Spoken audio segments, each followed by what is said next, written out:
İclasın əvvəlində təqsirləndirilən Arkadi Qukasyanın vəkili məhkəməyə müraciət edərək hüquqlarını müdafiə etdiyi şəxsə onun ittiham olunduğu Azərbaycan Respublikası Cinayət Məcəlləsinin maddələrinin rus dilinə tərcümə olunmuş nümunəsinin verilməsini xahiş etdi. Hakim Zeynal Ağayev məhkəmənin bunu nəzərə alacağını dedi.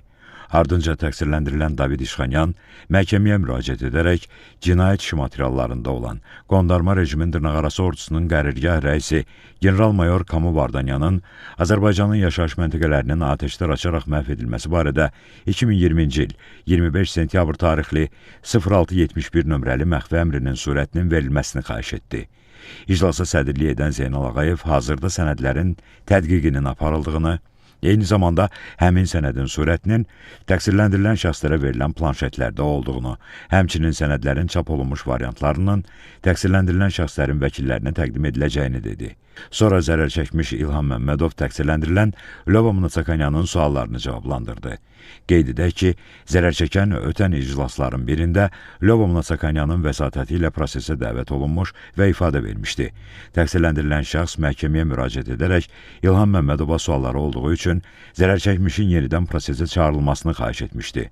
Xatırladaq ki, əvvəlki məhkəmə proseslərinin birində dindirilən zaman İlham Məmmədov ifadə verərək bildirmişdi ki, Ermənistan Silahlı Qüvvələrinin hərbçiləri əsir götürüldükdən sonra onunla qeyri-insani, qəddarcasına davranmış, onlar tərəfindən pis rəftara məruz qalmış, döyülmüş və ona müxtəlif işgəncələr vermişdi. İlham Məmmədov Lyova Mnatsakanyanın sualına cavabda dedi ki, o 2002-ci il mayın 10-da hərbi hissənin qərargahından xidmət etdiyi posta qaydanda dumanlı havada yolu azıb və Ermənistan Silahlı Qüvvələrinin hərbçiləri tərəfindən əsir götürülüb. Siz nəyə görə əlillik dərəcəsi almısınız sualını isə əsirlikdə döyülüb işgəncələrə məruz qalmışam deyə cavab verdi. Sizə əsirlikdə 3-cü dövlətə getmək təklif olunub sualına cavabda isə zərər çəkən olunub və mən buna razılıq verməmişəm dedi. Lyova Mnatsakanyan dövlət ittihamçısı Fuad Musayevin əgər bu zərər çəkəni tanımırsınızsa, onun olduğu yerdə nə baş verdiyini siz hardan bilirsiniz sualından yayınan Lyova Mnatsakanyan bu barədə çıxışında danışacağını dedi. Qeyd edək ki, Lyova Mnatsakanyan ötən iclasda dövlət ittihamını müdafiə edən prokurorun suallarına cavabında həmin vaxt əsir düşmüş Azərbaycanlının İlham Məmmədov olub-olmadığını bilmədiyini və onu tanımadığını bildirmişdi. Təqsirləndirilən David Manukyanın sualına cavabda isə zərər çəkən dedi ki, onun sağlamlığına zərər əsir götürüldükdən sonra vaxtilə işğal altında olan torpaqlarda saxlanılan zaman vurulub. Daha sonra iclas iş üzrə keçən sənədlərin elan olunması ilə davam etdirildi. İbtidai istintaq materiallarında qeyd olunur ki, Ermənistanın hərbi təcavüzü nəticəsində işğal olunmuş Azərbaycanın suveren ərazilərində ölkənin təsərrüfat subyektlərinin iqtisadi fəaliyyəti tamamilə dayanıb və bölgənin iqtisadi resursları işğalçı dövlət tərəfindən qanunsuz istismar edilib. Ermənistan bu istiqamətdə qanunsuz əməllərini həm də Azərbaycanın təbii resursları üzərində istismar hüquqlarını xarici şirkətlərə satmaq yolu ilə də həyata keçirib. İclasda Ermənistanın Azərbaycan dövlətinə və ayrı-ayrı şəxslərə vurduğu ziyana, təbii və maddi sərvətlərimizin talan olunmasına, mədəni, tarixi abidələrin məhvinə, mülki obyektlərin dağıdılmasına dair sənədlər elan olundu. İbtidai istintaq materiallarında qeyd edilir ki, Ermənistan 30 ilə yaxın müddətdə Azərbaycanın mineral xalmal ehtiyatlarını, o cümlədən filiz və qeyri-filiz yataqlarını qanunsuz istismar edib. Həmçinin bütün növ yeraltı su ehtiyatlarından qanunsuz istifadə olunub. Azərbaycana məxsus su elektrik stansiyaları işğalçı qüvvələr tərəfindən qeyri-qanuni şəkildə heç bir ekoloji qaydaya əməl olunmadan istismar edilib. Bununla yanaşı, tikilməkdə olan elektrik stansiyalarının tamamlanması mümkün olmayıb. Nəticədə Azərbaycan hidroenerji istehsalı sahəsində böyük iqtisadi itkələrə məruz qalıb. İbtidai istintaq materiallarında göstərilir ki, Ermənistanın hərbi təcavüzü zamanı işğal edilmiş Azərbaycan ərazilərində 100 minlərlə mina bastırılıb. İstintaq materiallarına əsasən vaxtilə işğal edilmiş suveren ərazilərimizin bir qismi mina və digər partlamamış hərbi sursatlarla çirkləndirilib. İşğal dövründə Qarabağ və Şərqi Zəngəzur iqtisadi rayonlarında meşə fondu sahəsinin sıx meşə ilə örtülü böyük hissəsi məhv edilib. Kənd təsərrüfat təyinatlı torpaqlara vurulmuş zərərin qiymətləndirilməsi aparılarkən, işğal dövründə dağılmaya məruz qalmış torpaqların Azərkosmosdan əldə edilmiş peyk təsvirləri əsasında vektorlaşması aparılmaqla ümumi sahəsi müəyyənləşib.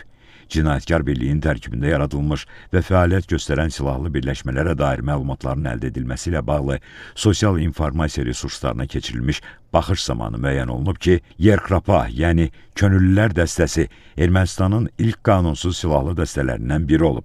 Keçmiş hərbçilərdən və könüllülərdən ibarət olan təşkilat 1-ci Qarabağ müharibəsində Şuşa, Laçın, Ağdərə, Kəlbəcər, Füzuli və Cəbrayılda aparılan döyüşlərdə xüsusi fəal rol oynayıb. Təşkilat Ermənistanın müdafiə naziri olmuş Vazgen Sarkisyan tərəfindən qurulub.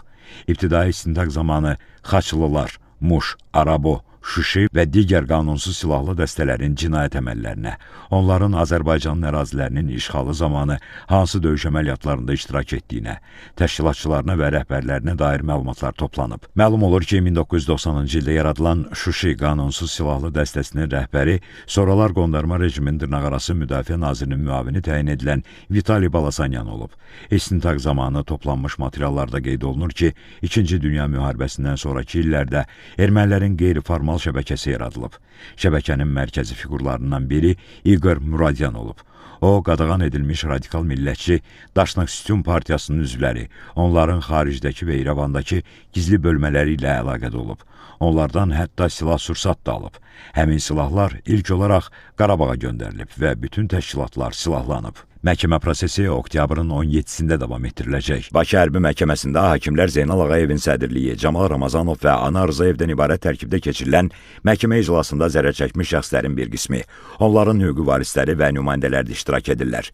Qeyd edək ki, Ermənistan dövlətinin, onun dövlət qurumlarının vəzifəli şəxslərinin, hərbi qüvvələrinin və qanunsuz silahlı birləşmələrin bilavasitə rəhbərliyi və iştirakı, şifahi yazılı qaydada verdiyi tapşırıq, göstəriş və təlimatları, maddi, texniki, şəxsi heyətlə verdiyi dəstəyi, mərkəzi qaydada idarəçiliyi əsasında, eləcə də ciddi nəzarət altında Azərbaycan ərazisində daxili və beynəlxalq hüquq normalarına zidd şəkildə Azərbaycana hərbi təcavüz etmək məqsədi ilə yaradılmış, həmçinin Robert Köçəryan, Serj Sarkisyan, Vazgen Manukyan, Vazgen Sarkisyan, Samvel Babayan, Vitali Balasanyan, Zori Balayan, Seyran Ohanyan, Arşavir Qaramyan, Monte Melkonyan və digərlərinin rəhbərliyi, bilavasitə və dolayı iştirakları ilə Ermənistan dövləti, o cümlədən sözü gedən cinayətkar birlik tərəfindən aparılan təcavüzkar müharibənin gedişində törədilmiş çoxsaylı cinayət faktlarına dair cinayət işi üzrə 15 nəfər erməni əsilli təqsirləndirilən şəxs ittiham edilir.